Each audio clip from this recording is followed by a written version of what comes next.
여러분, 새해의 첫 보름달이 뜨는 정월대보름은 우리 세시풍 속에서 설날만큼이나 중요한 날로 여겨져 왔습니다. 크고 가장 밝은 보름달을 보면서 한 해의 풍요를 빌고 무탈과 번영을 기원하는데요. 음력으로는 1월 15일이며 구정으로부터 보름이 지나는 오는 2월 24일이 올해의 정월대보름입니다. 그래서 오늘은 4일밖에 남지 않은 정월대보름에 꼭 해야 할 일과 절대 해서는 안 되는 일들을 알려드리겠습니다. 꼭 명심하셔서 한 해의 애군을 쫓고 가정의 안녕을 이루시는 정월대보름이 되시길 바랍니다. 우선 여러분이 꼭 알아야 할 것이 있습니다. 정월대보름이 어떤 날인지 또 어떤 의미를 갖고 있는지 아셔야 되는데요. 정월대보름을 대비하기 전에 이 점을 꼭 숙지하고 계셔야 복과 운이 여러분들께 쏟아질 것입니다. 정월대보름은 신라시대 때부터 시작된 것으로 알려져 있습니다. 삼국유사에 따르면 소지왕이 자신을 위험에서 구해준 까마귀를 위해 매년 음력 1월 15일에 찰밥으로 제사를 지낸 것이 지금까지 이어지고 있습니다. 정월 즉 1월의 보름날을 가리키는 말로 정월대보름이라 하며 한국의 전통 명절입니다. 설날이 지나고 처음 맞는 보름날로 예전부터 조상님들은 설날에서 대보름까지 성대하게 명절을 지냈다고 합니다.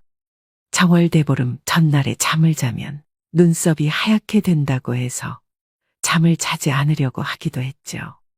당일 아침이 오면 귀발기술을 마시면서 부럼 깨기를 하고 오곡밥으로 식사를 하였습니다.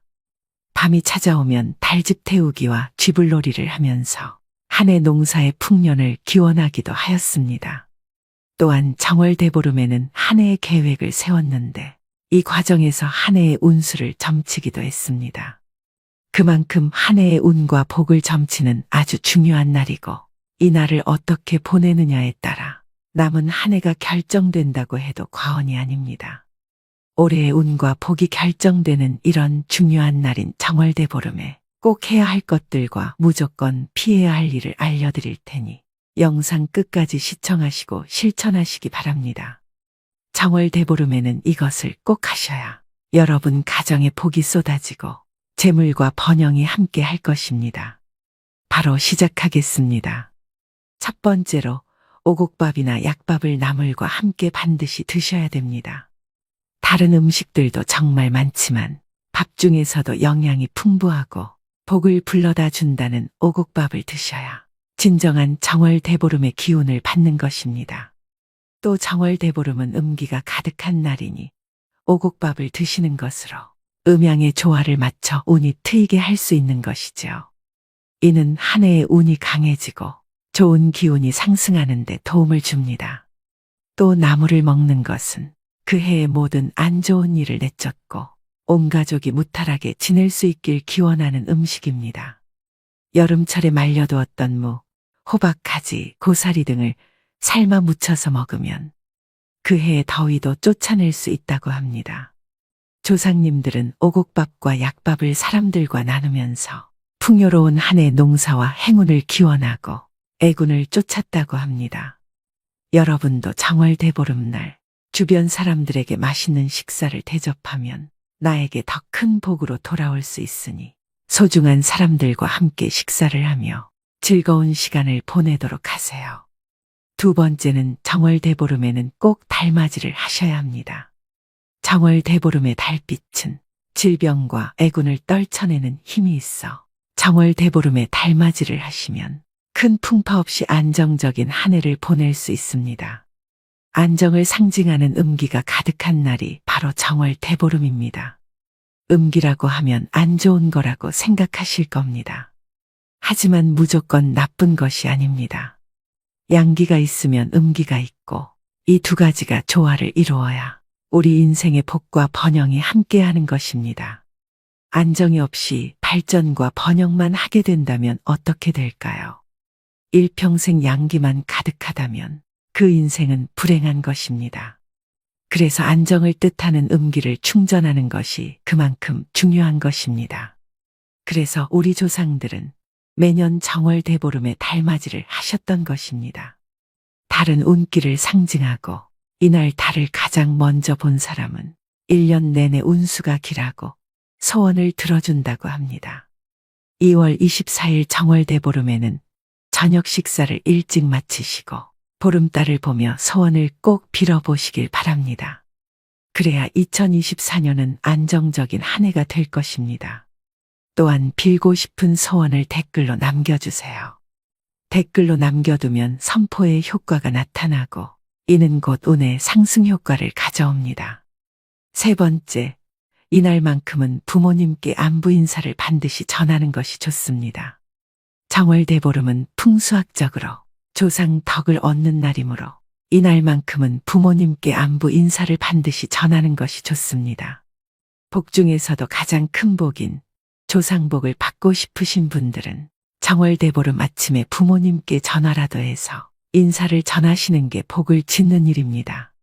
부모님이 돌아가셨다면 돌아가신 부모님을 생각하며 부모님 감사합니다. 올 한해도 무탈하게 부디 살펴주세요. 라고 잠시 묵념하는 시간을 갖는 것도 도움이 됩니다.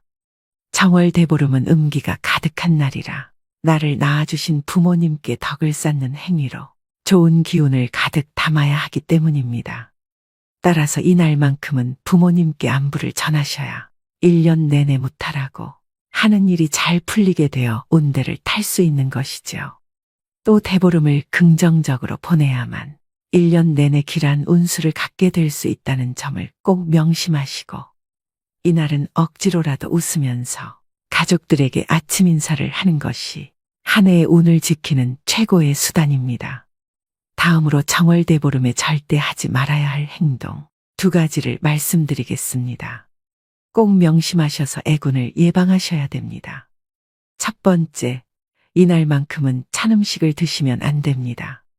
정월대보름에는 따뜻한 음식을 챙겨 드셔야 합니다. 찬 음식을 먹게 되면 한 해의 복이 달아날 수 있습니다. 여기서 차가운 음식이란 먹다 남긴 음식, 불량식품을 의미합니다. 냉장고에 있는 먹다 남긴 음식을 버리기 아까우시면 정월대보름 다음날 드셔야 됩니다. 이날만큼은 따뜻한 국과 나물, 그리고 갓 지은 오곡밥을 함께 드시면 올 한 해 운수 대통할 것입니다. 2번째, 정월대보름에는 절대 가족 친지들과 다투시면 안 됩니다. 이날 다툼이 있으면 안 좋은 기운이 1년 내내 미치게 됩니다. 특히 음기가 강한 날이라 대보름에 가족 친지들과 다툰다면 그 찜찜한 기분과 불안한 기운이 1년 내내 남아있게 됩니다. 이것은 1년 동안 크고 작은 다툼이 계속해서 일어날 수 있다는 의미이기도 합니다. 서로 감정이 상하는 일이 있어도 넓은 아량으로 너그럽게 용서하고 넘어간다면 올해도 만사형통하실 겁니다. 다시 한번 말씀드립니다. 어떤 일이 있어도 언성을 높이시면 안 됩니다. 그 행위 자체가 올해의 내 복을 모두 가져가세요라고 하는 꼴입니다. 정월대보름엔 가족들과 웃으며 기분 좋게 시작하시고 대신 덕담을 많이 해주세요. 덕담은 상대를 복되게 하고 전달된 복이 더 커져서 결국엔 나의 대운으로 크게 들어올 것입니다. 모든 일은 말하는 대로, 행동하는 대로 이루어집니다. 이것은 인생의 이치입니다. 오늘의 영상 어떠셨나요? 4일 앞둔 정월대보름을 어떻게 잘 보내셔야 될지 감이 잡히셨을 텐데요. 무엇이든지 조심해서 나쁠 것이 없습니다. 돈 드는 것도 아닙니다. 간단한 방법으로 올 한 해의 복과 번영을 빌 수 있다면 이 얼마나 남는 장사입니까? 요즘엔 예전만큼 정월대보름을 중요시하는 분위기는 아니지만 올해 다시 한번 그 의미를 잘 새기시고 복을 이어받으셔야 됩니다. 다시 한번 정리해드립니다. 정월대보름에 꼭 해야 할 일 3가지. 첫째, 오곡밥 또는 약밥과 함께 나물을 드세요. 둘째, 달맞이를 하셔서 음기를 충전하세요. 셋째, 정월대보름날 아침 부모님께 안부 인사를 꼭 전하세요. 정월대보름에 무조건 피해야 할 일 2가지 중 첫 번째, 찬 음식 즉 남은 음식을 드시지 마세요. 2번째, 절대 가족 친지들과 다투지 마세요. 오늘 말씀드린 정월 대보름에 지켜야 할 것 꼭 명심하셔서 여러분의 한 해가 정월 대보름달처럼 풍성하고 밝게 빛나기를 기원합니다. 모두 풍요롭고 복된 정월 대보름 보내시길 바랍니다. 중요한 내용이니만큼 다시 한 번 더 들으시면서 꼭 숙지하시길 바랍니다. 첫 번째로 오곡밥이나 약밥을 나물과 함께 반드시 드셔야 됩니다. 다른 음식들도 정말 많지만 밥 중에서도 영양이 풍부하고 복을 불러다 준다는 오곡밥을 드셔야 진정한 정월 대보름의 기운을 받는 것입니다. 또 정월 대보름은 음기가 가득한 날이니 오곡밥을 드시는 것으로 음양의 조화를 맞춰 운이 트이게 할 수 있는 것이죠. 이는 한 해의 운이 강해지고 좋은 기운이 상승하는 데 도움을 줍니다.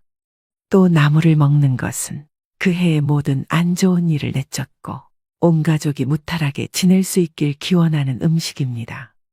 여름철에 말려두었던 무, 호박, 가지, 고사리 등을 삶아 무쳐서 먹으면 그 해의 더위도 쫓아낼 수 있다고 합니다.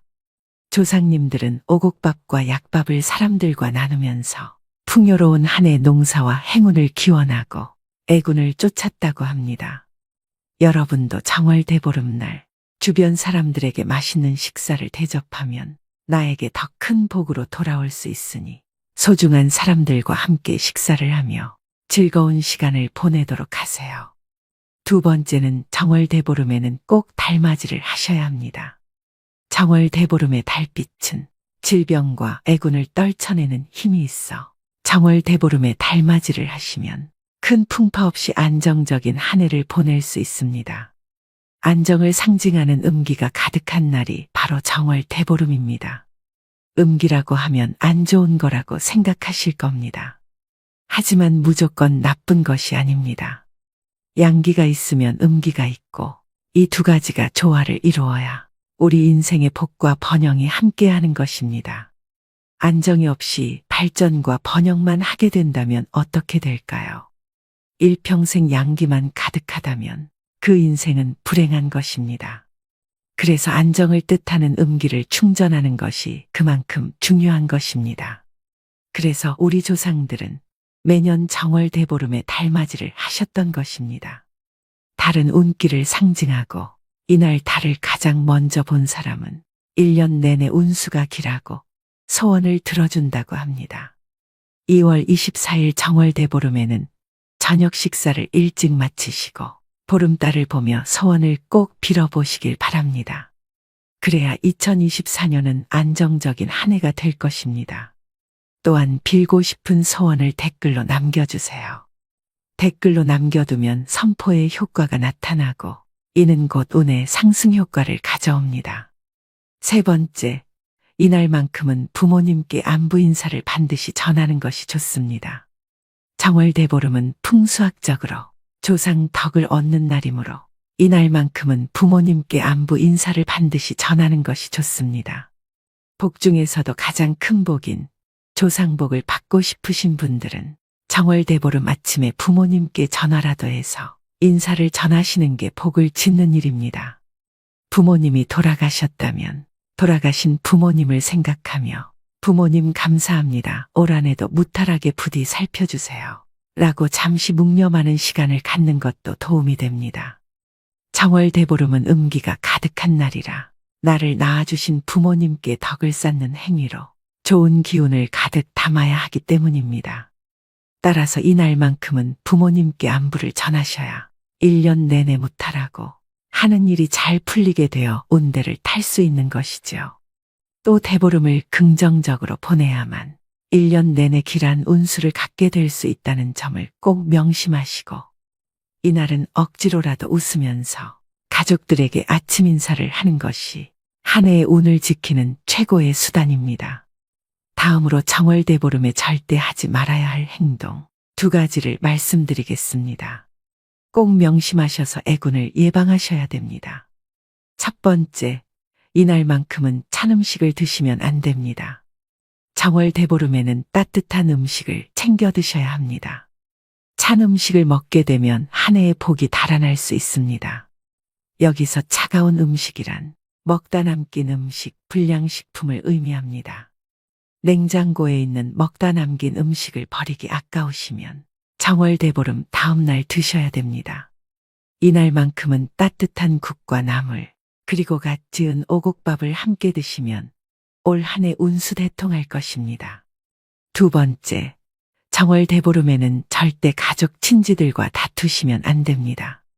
이날 다툼이 있으면 안 좋은 기운이 1년 내내 미치게 됩니다. 특히 음기가 강한 날이라 대보름에 가족 친지들과 다툰다면 그 찜찜한 기분과 불안한 기운이 1년 내내 남아있게 됩니다. 이것은 1년 동안 크고 작은 다툼이 계속해서 일어날 수 있다는 의미이기도 합니다. 서로 감정이 상하는 일이 있어도 넓은 아량으로 너그럽게 용서하고 넘어간다면 올해도 만사형통하실 겁니다.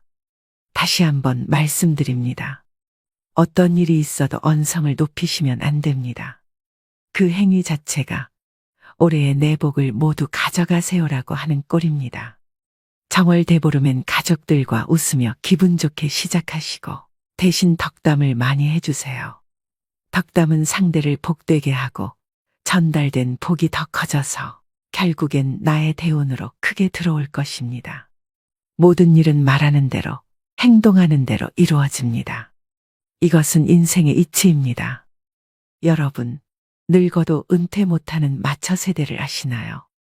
부모를 부양하는 마지막 세대이자 자녀에게 부양받지 못하는 처음 세대라는 의미의 마처 세대는 1960년대생을 부르는 또 다른 이름입니다.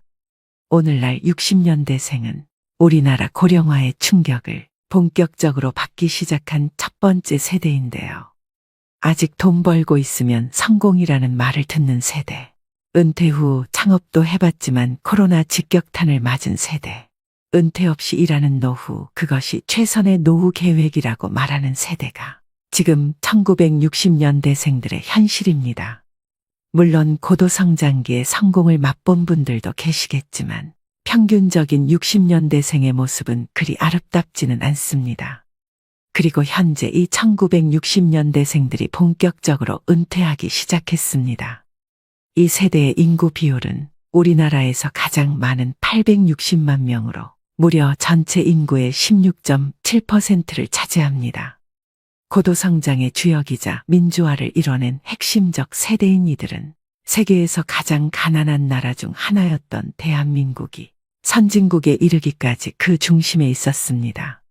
그렇게 온 세계가 놀랄 만한 한강의 기적이라는 신화를 일구게 되었죠. 중년에 들어서는 부모 부양과 자녀 교육을 도맡아 이중고에 시달리지만 배고픈 시기도 견뎌냈던 강인함으로 그저 묵묵하게 열심히 살아오고 있는 세대가 바로 이 60년대생들입니다. 그리고 현재 이 60년대생들이 퇴직대열에 속속 합류하면서 열악한 재취업 일자리와 노후 준비 문제가 부각되고 있습니다. 대한민국은 유례없는 860만 명의 대규모 은퇴 집단을 맞이할 준비가 되어 있을까요? 또 고도성장의 주역인 이들에게는 은퇴 후 어떤 미래가 펼쳐질까요? 그래서 오늘은 우리 모두가 겪게 될 미래의 60년대생 앞에 펼쳐진 신노년의 현실과 노후 대비책에 대해 알아보고자 합니다. 영상 끝까지 시청하셔서 앞으로 맞이하게 될 나의 노후에 대해 재정비해보는 시간이 되셨으면 합니다. 우리나라 근로자가 직장에서 퇴직하는 나이는 평균 49.3세라고 합니다. 정년인 60세까지 일하는 경우는 10명 중 1명도 되지 않습니다. 본인의 선택에 의한 것이든 아니든 60세의 정년퇴직을 누릴 수 있는 경우는 극소수입니다. 특히 50대 초반에 직장을 떠나 다시 취업하면 소득은 감소하는 반면 고정 지출은 계속 일어나게 되고 60대 중후반에 이르면 자산을 거의 다 사용하게 됩니다. 이후 20, 30년의 긴 세월을 견뎌내야 하는 것이죠.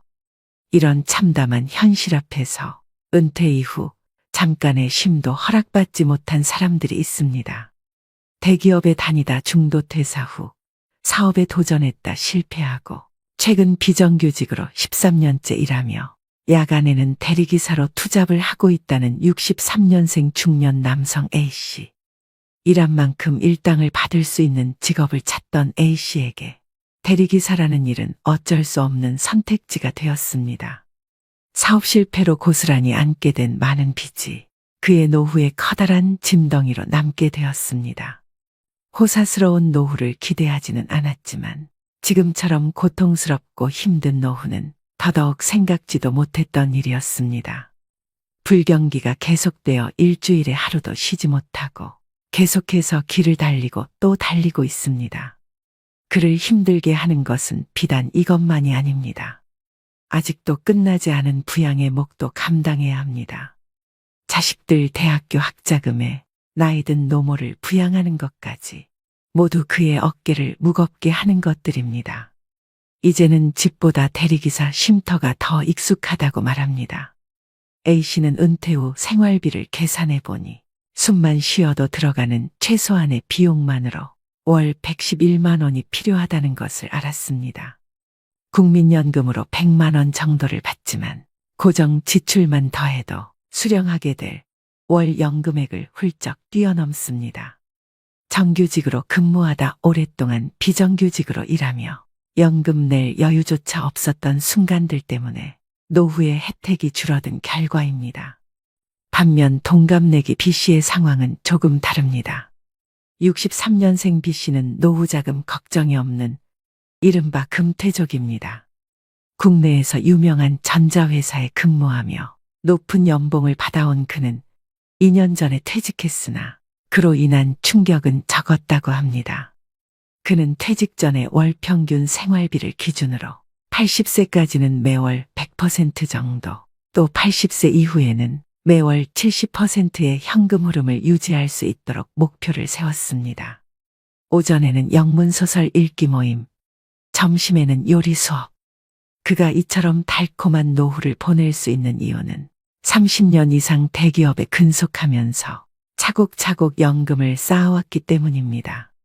국민연금, 퇴직연금, 개인연금의 3층 연금을 준비했고 주부인 아내도 국민연금에 임의 가입하여 연금 맞벌이에 성공한 것이죠. B씨 부부의 국민연금 예상 월 수령액은 약 300만 원입니다. 여러분은 둘 중 어느 모습으로 노후를 맞이하고 계신가요?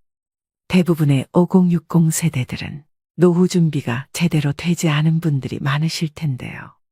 60년생들은 이전 세대를 사적으로 부양하는 동시에 자신의 노후도 책임져야 하고 또 입시 경쟁이 치열해지면서 후세대에 대한 지출이 이전 세대보다 훨씬 컸던 특징들이 있습니다.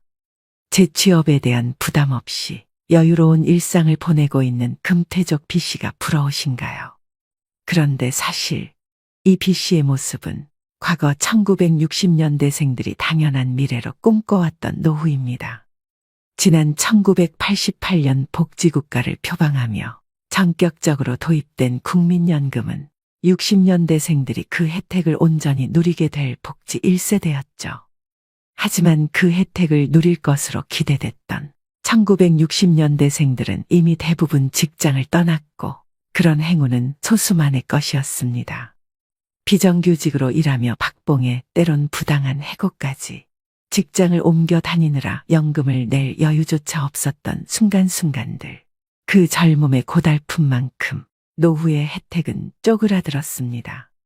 23년도 국민연금 월 평균 지급액은 61만 7천 원이지만 노인 한 명이 기본적인 생활을 유지하기 위해 필요한 최소한의 비용은 123만 원으로 반도 안 되는 금액입니다.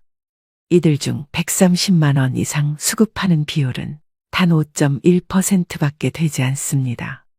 연금만으로 노후를 보장받기란 사실상 불가능에 가깝다는 소리입니다. 은퇴 전 소득의 약 40%를 보장하겠다는 국가의 약속은 실제로 절반밖에 이루어지지 않고 있습니다.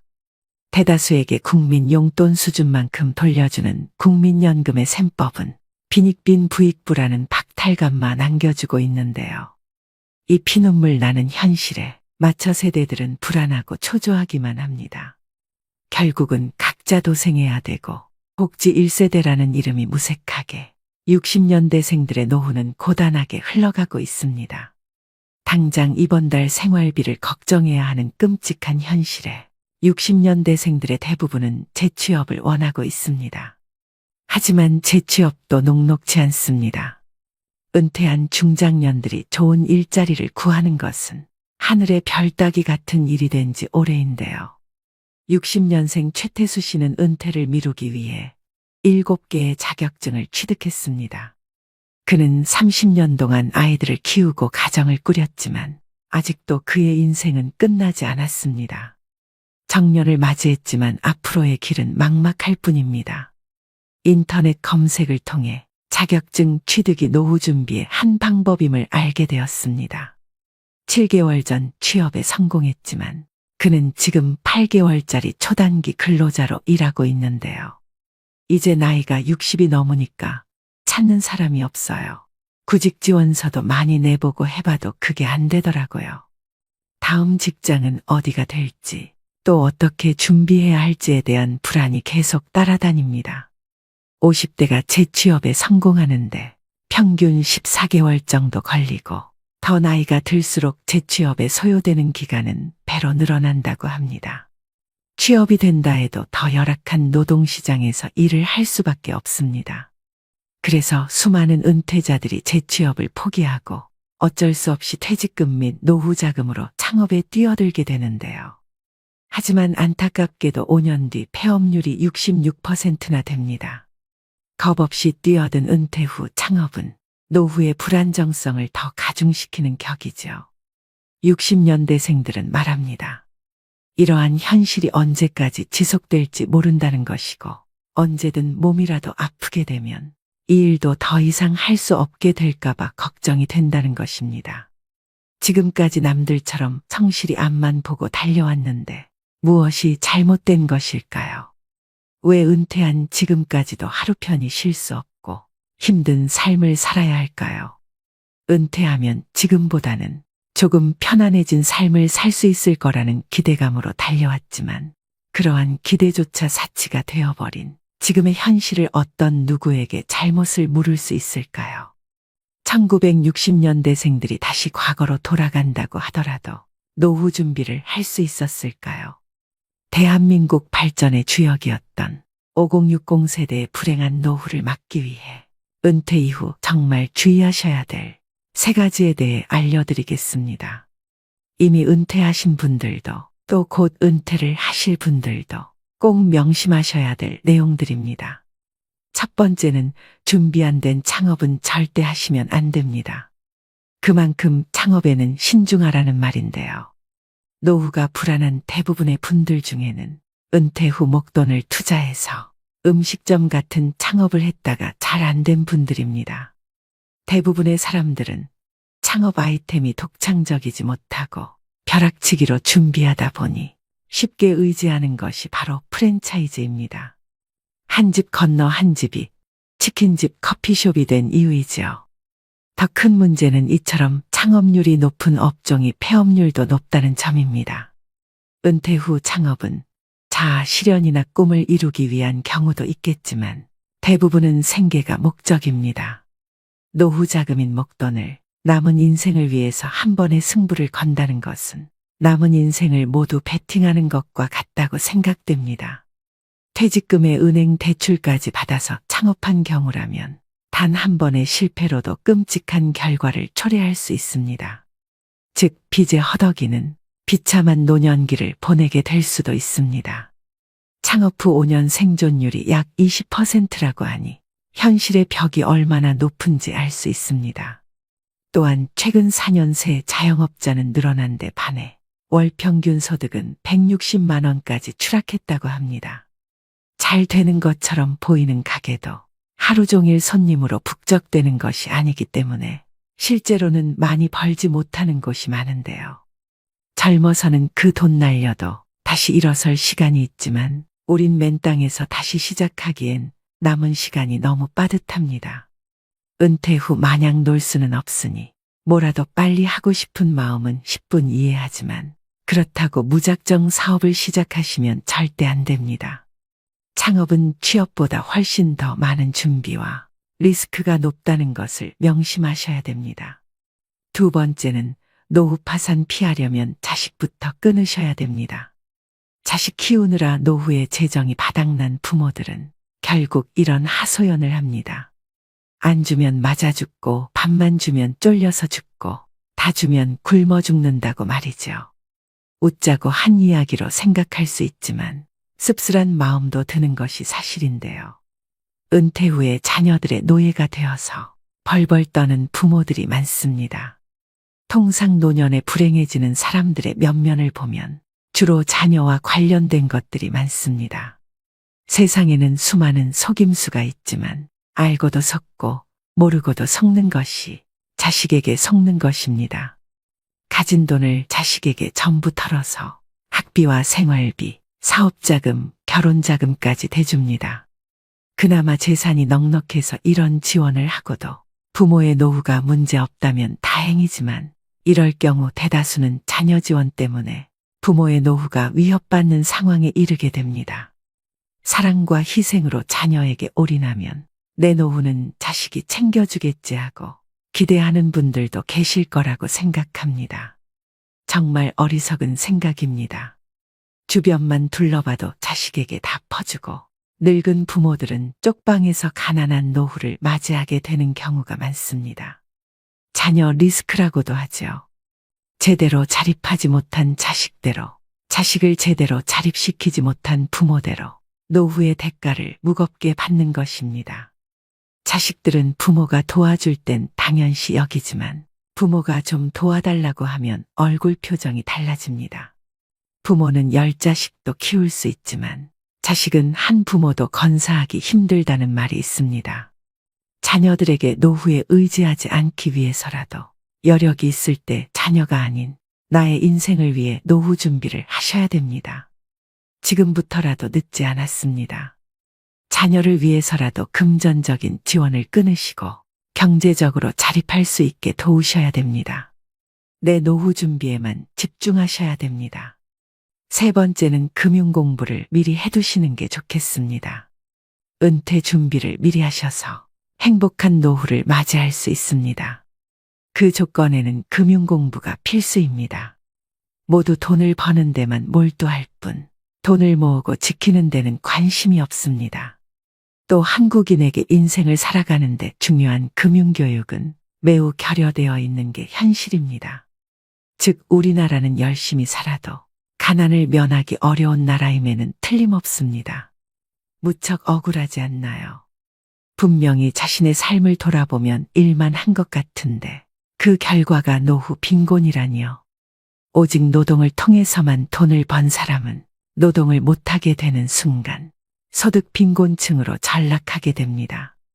가난을 면하기 위해서 열심히 사는 것은 당연한 것이고 국민 한 사람 한 사람이 자신을 위해서 돈 그 자체에 대해 공부를 해야 노후 빈곤에 빠지지 않게 되는 겁니다.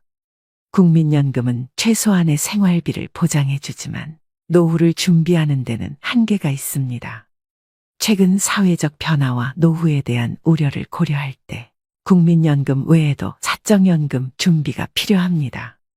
따라서 사적연금인 퇴직연금, 연금저축, ISA 등을 고려해야 하는데요. 자발적인 가입으로 국민연금 수령액을 보완하고 더 안정적인 노후 생활을 위한 자금을 마련할 수 있습니다. 개인의 선택에 따라 투자 방식과 금액을 조절할 수 있어 더욱 유연하게 자금을 운용할 수 있습니다. 즉 퇴직연금, 연금저축 등은 국민연금에 비해 높은 소득 대체율을 제공하여 안정적인 노후를 보장하게 됩니다. 아무리 많이 배우고 열심히 살아도 돈을 모르고 열심히 일만 하면 그 결과는 뻔한 것이죠. 국가가 나의 노후를 책임질 걸 기대하기 전에 여러분들은 자기 노후는 자기가 책임진다는 생각을 가져야 합니다. 오늘의 영상 어떠셨나요? 워렌 버핏은 이렇게 말합니다. 오늘 누군가가 그늘에 앉아 쉴 수 있는 이유는 오래전에 누군가가 나무를 심었기 때문이다. 이처럼 미래를 위해 지금부터 작은 것이라도 노력하고 실천하여 나만의 안정적인 그늘을 만들어 행복한 노후를 맞이하셔야 됩니다. 초고령 사회까지는 앞으로 3년. 골든타임이 얼마 남지 않았습니다. 누구나 노인이 됩니다. 하지만 행복한 노인은 늙지 않는다고 합니다. 인생이 막은 거대한 목표, 성취감을 추구하는 방식이 아닌 내려놓는 것임을 깨닫고 나만의 삶을 추구하는 시기가 되셨으면 좋겠습니다. 여러분들의 행복한 노후를 기원하겠습니다. 오늘도 노후의 지혜와 함께 해주셔서 감사드립니다. 황금빛으로 무르익어가는 여러분의 지혜로운 인생을 언제나 응원합니다. 살다 보면 어떤 일이든 후회가 남기 마련입니다. 미리 알았더라면 후회를 덜 남길 수 있었을까요? 인생의 후반기를 보내고 있는 60대, 70대들은 그들이 지금껏 살아온 발자취 곳곳에서 후회를 발견한다고 합니다. 또 사람들은 죽기 직전 많은 깨달음을 얻는다고 합니다. 저마다 다른 삶을 살았던 사람들이지만 놀랍게도 후회하는 것은 거의 비슷하다고 하는데요. 사람들은 삶이 끝나갈 때쯤 돼서야 자신의 인생을 명확하게 돌아볼 수 있다고 합니다. 인생을 후회 없이 사는 사람은 아마 없을 것입니다.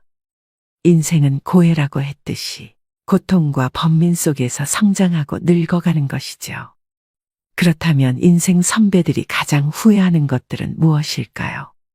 오늘은 우리보다 조금 앞서 이 길을 지나가신 60, 70대 인생 선배들의 99%가 땅을 치고 후회한다는 10가지에 대해 말씀드리겠습니다. 오늘의 영상으로 자신의 지나온 인생을 돌아보고 또 남은 인생은 보다 기쁘게 살아가시길 바랍니다. 첫 번째, 저축을 많이 하지 못한 것. 은퇴 후 가장 큰 고민은 경제적인 어려움입니다. 고정 수입은 줄어들지만 지출은 계속해서 발생되는데요.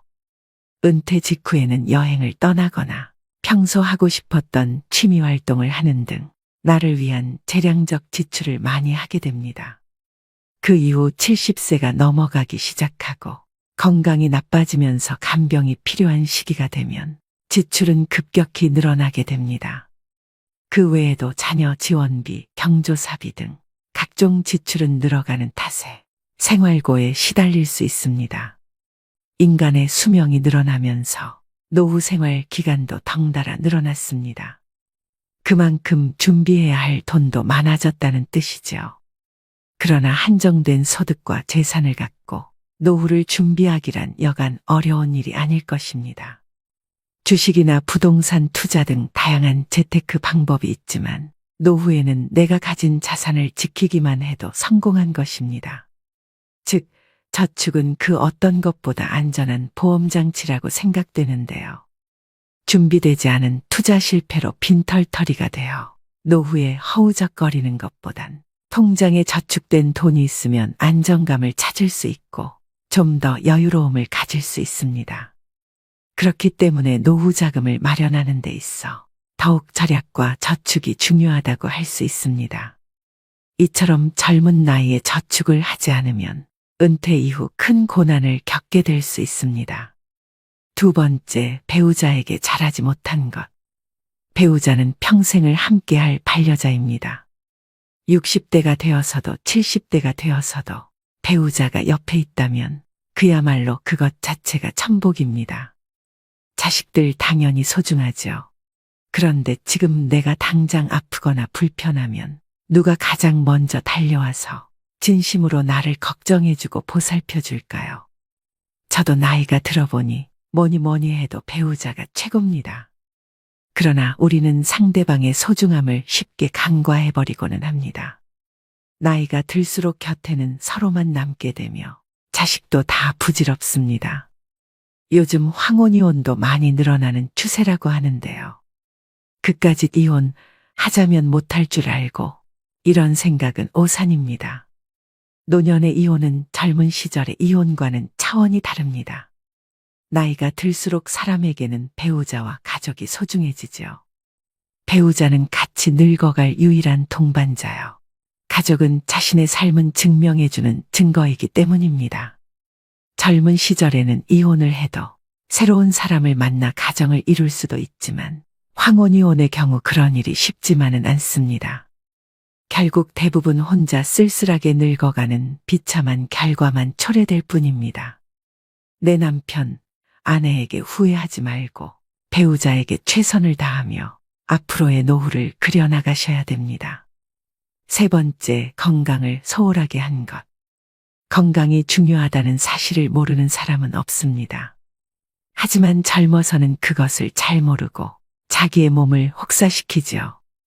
그거 하나 한다고 건강해지겠어? 하고 무심히 지나쳤던 습관들이 사실은 평생 건강을 지키는 열쇠입니다. 사람은 누구나 오래 살기를 꿈꿉니다. 하지만 오래 산다고 다 행복할까요? 몸이 불편해 오랫동안 침대에 누워서 보내야 한다면, 또 노후에 소일거리를 찾지 못해 집에서 온종일 텔레비전이나 보며 지낸다면 그것이 행복하다고 할 수 있는 것일까요? 긍정적인 장수는 본인도 행복하고 가족들도 즐겁지만, 부정적인 장수는 본인도 고통스럽고 가족도 힘들게 합니다. 중요한 것은 얼마나 오래 사느냐가 아니라 얼마나 건강하게 사느냐입니다. 건강을 유지하기 위해서는 규칙적인 운동과 올바른 식습관을 유지하는 것이 중요합니다. 많은 종류의 영양소를 저염식으로 골고루 섭취하세요. 영양 과잉과 결핍이 되지 않도록 철저한 관리가 필요합니다. 그 중에서도 특히 치아 관리를 잘 하셔야 합니다. 치아는 하루아침에 좋아지지 않기 때문입니다. 건강한 삶은 노후에 대비하는 가장 좋은 방법입니다. 오래 사는 것이 기본인 시대에 우리는 유병장수보다는 무병장수의 목표를 가지셔야 됩니다. 네 번째, 노년을 함께 할 친구를 못 만든 것. 배우자 다음으로 친구가 가장 큰 자산입니다. 보통 성인이 되어 직장 생활을 하고 가정을 꾸리다 보면 친구들과의 연락이 뜸해집니다.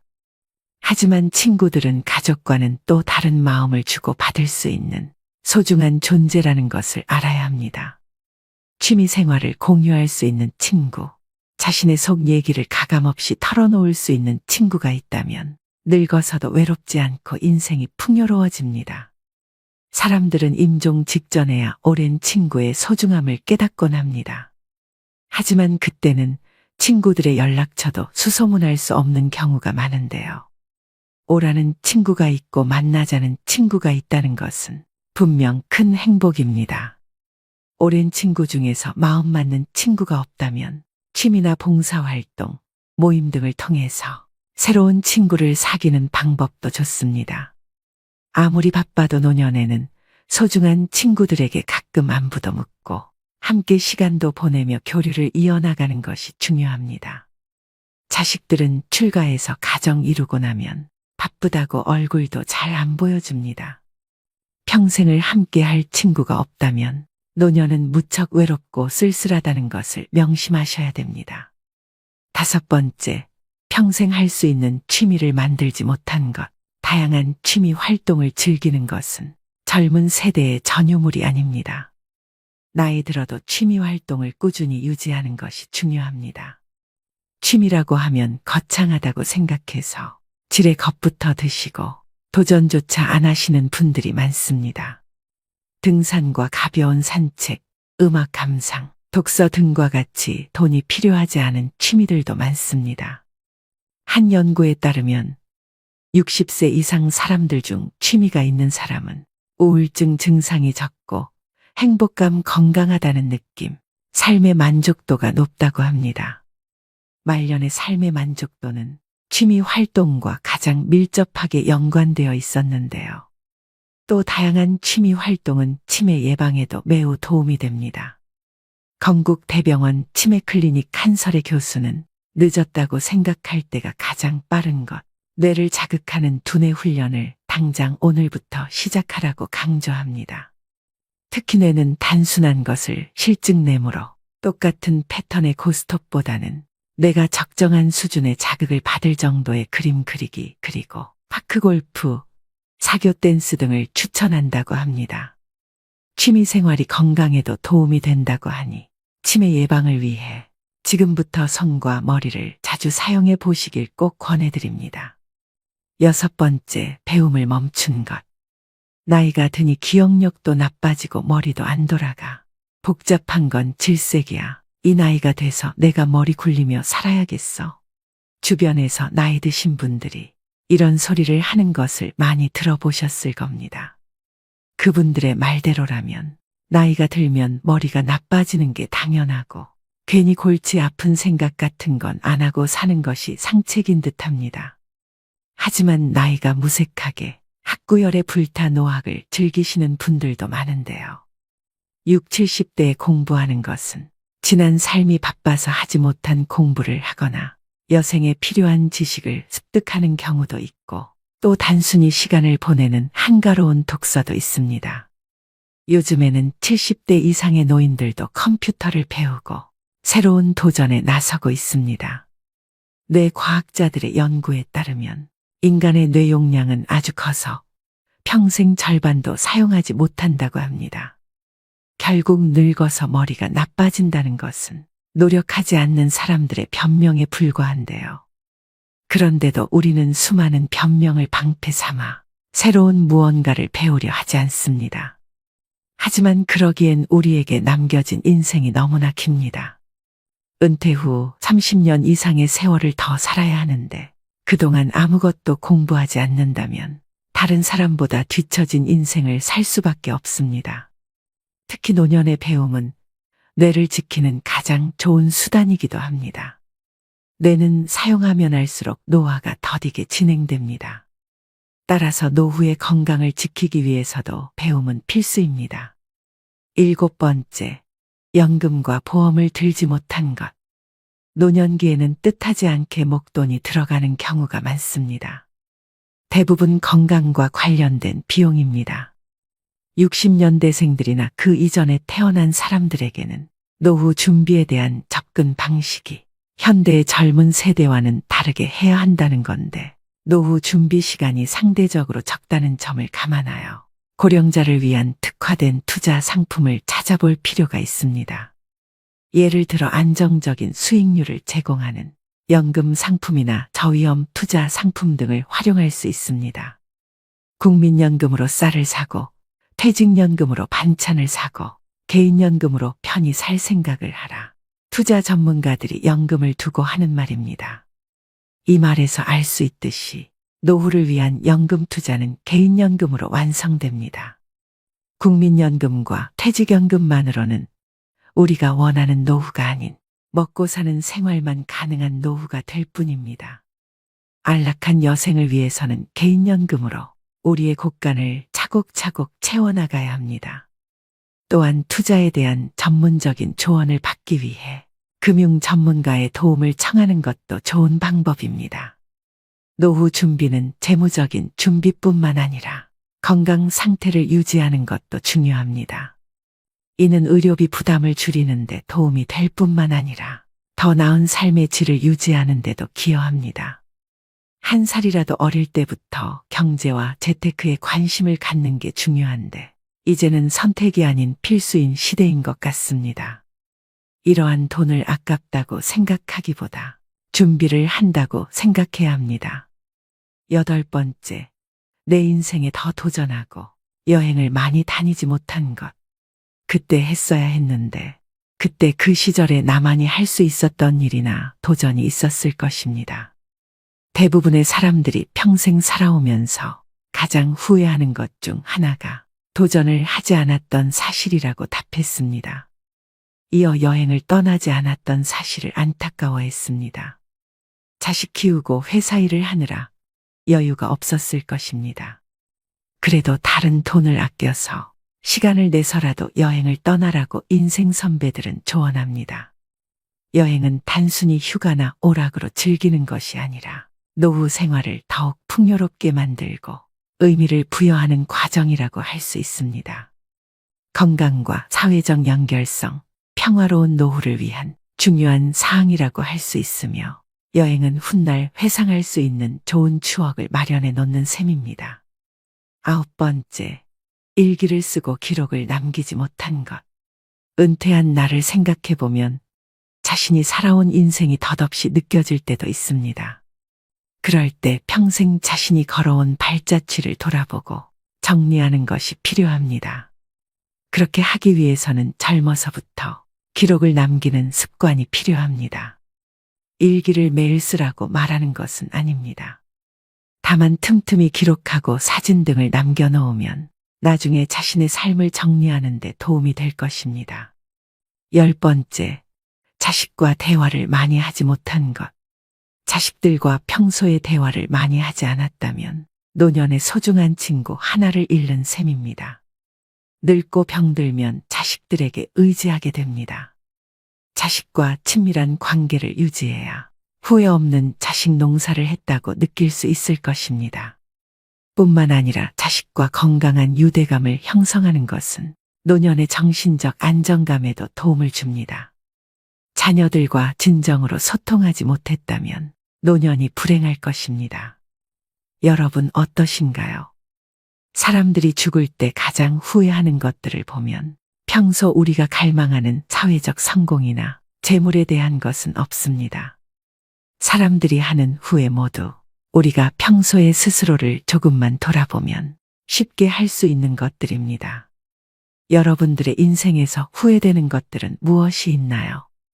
그리고 훗날 후회하지 않기 위해 어떤 노력을 하고 계신가요?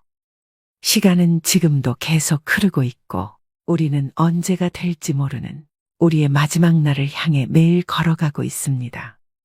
진정으로 내 마음에 따르는 사람으로 살아가고 있는지, 타인의 시선에 따르는 삶을 살고 있지는 않은지, 일에만 몰두하여 소중한 내 가족과 친구들에게 소홀하지는 않았는지 한번 돌이켜보시기 바랍니다. 죽음을 앞둔 사람들은 숨길 것이 없습니다. 그들의 인생이 오롯이 담긴 말이기 때문에 호소력이 큽니다. 책을 아무리 많이 읽어도 체험하지 못했다면 그 사람의 말에는 설득력이 없습니다.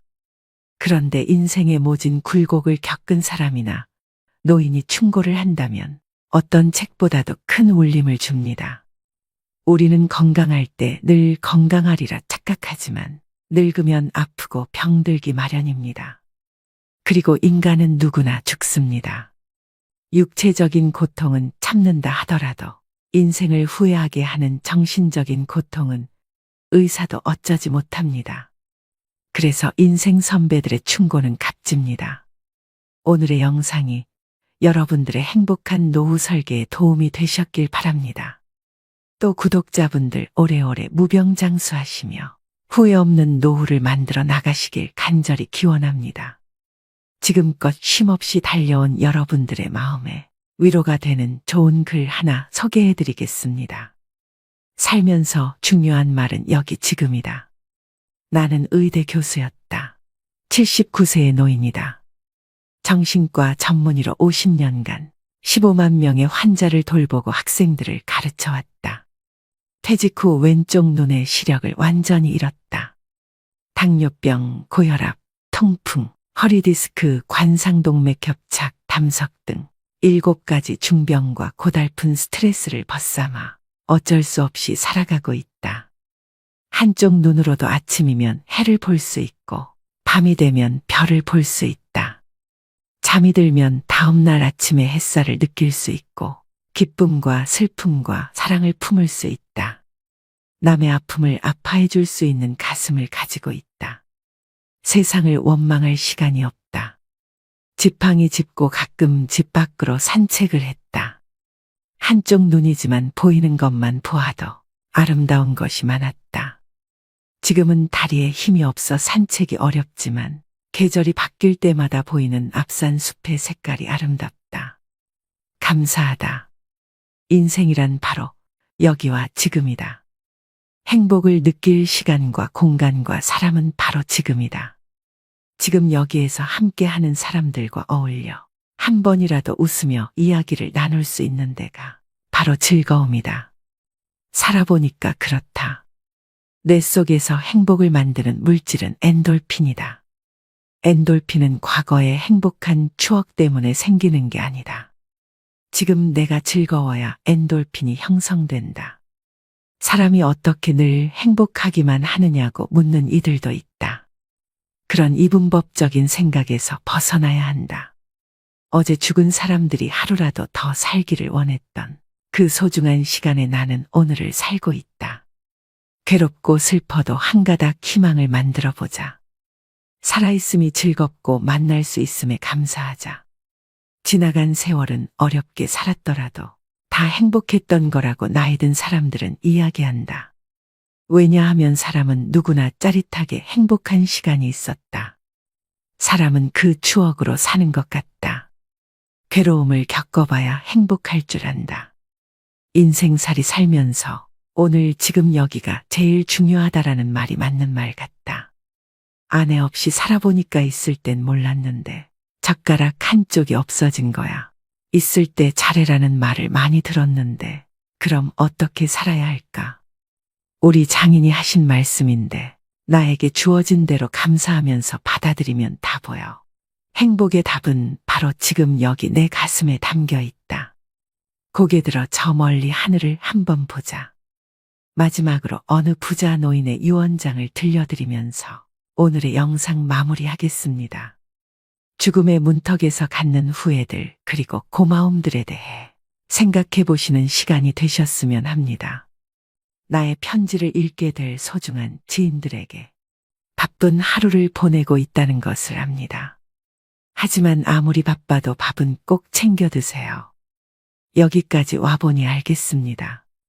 비싼 돈으로 산 핸드폰의 70%의 성능은 사용하지도 않았고 내 값비싼 차의 70%의 성능은 필요 없는 것이었고 호화로운 우리 집도 70%의 공간은 비어있는 것이나 마찬가지였으며 옷과 일용품들 70% 또한 지극히 필요가 없는 것이었습니다. 살아보니 인생은 경기장과 같더군요. 전반전은 학력, 지위, 권력 그리고 돈을 갖기 위해 애써 살아왔고 그런 것들이 높고 많으면 이기는 것인 줄 알았습니다. 하지만 후반전은 달랐습니다. 전반전의 승리를 위해 청춘을 바쳤던 하나밖에 없는 몸은 혈압, 당뇨, 혈당, 요산을 낮추기에 후반전은 급급했답니다. 전반전은 나보다 높은 감독의 명령을 따라야 했고 후반전은 나의 명주를 잡고 있는 의사의 명령을 따라야 했습니다. 이제야 알겠더군요. 전반전에서 높이 쌓았던 모든 것들이 잘못하면 후반전에서 누릴 수가 없다는 걸 말입니다. 하물며 경기도 중간에 쉬는 시간이 있거늘 나도 쉬어가며 갔어야 했던 것을 전반전에서 앞만 보고 정신없이 살았던 날들, 이제는 씁쓸한 추억으로 남았습니다. 나의 편지를 읽는 아직은 건강한 여러분들에게 딱히 아픈 곳이 없어도 잠자는 거 아까워하지 말고 음료수만 좋아하지 말고 물 많이 마시고 괴로운 일이 있어도 훌을 털어버리세요. 양보하고 베푸는 삶도 나쁘지 않으니 그리 한번 살아보시구려. 돈과 권력이 있어도 교만하지 말고 부유하지 못해도 사소한 것에 만족하며 필요하지 않아도 휴식할 줄을 알며 아무리 바빠도 움직이고 좀 걷고 또 운동하세요. 50만 원짜리 옷의 가치는 영수증이 증명해주고 1억 원짜리 자가용은 수표가 증명해주고 20억짜리 집은 집 문서가 증명해주는데 사람 가치는 뭐가 증명해주는지 알고 있으신가? 바로 건강한 몸이랍니다. 건강에 들이는 돈은 계산기로 두드리지 마세요. 건강할 때 있는 돈은 자산이라고 부르지만 아파서 병원에 누워 있으면 그때 가지고 있는 돈은 그저 유산일 뿐이라네. 세상에 당신을 위해 차를 몰아줄 기사는 얼마든지 있고 당신을 위해 돈을 벌어줄 사람도 얼마든지 있다. 하지만 당신 몸을 대신에 아파줄 사람은 결코 없답니다. 물건을 잃어버리면 다시 찾거나 사면 그만이지만 영원히 되찾을 수 없는 것은 하나뿐인 생명이라오. 내가 여기까지 와보니 돈이 무슨 소용이 있는가. 내가 죽으면 나의 호화로운 별장은 내가 아닌 누군가가 살게 되겠죠. 내가 죽으면 나의 고급차 열쇠는 누군가의 손에 넘어가게 되겠죠. 많은 재물의 욕심은 나를 그저 탐욕스러운 늙은이로 만들어버렸다네. 내가 한때 자랑으로 알고 쌓았던 많은 것들인 돈, 권력, 지위가 이제는 그저 짐에 불과할 뿐.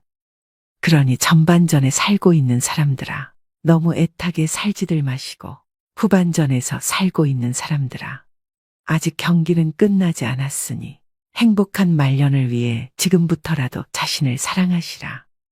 전반전에서 빛나는 승리를 거두었던 나는 후반전의 병마를 이기지 못하고 병원 특실에 이렇게 누워 죽을 날만 기다리고 있다. 아무리 시설이 좋은 특실이면 뭐해. 허름한 농촌 경로당보다 못하단 걸 알려주고 싶어요.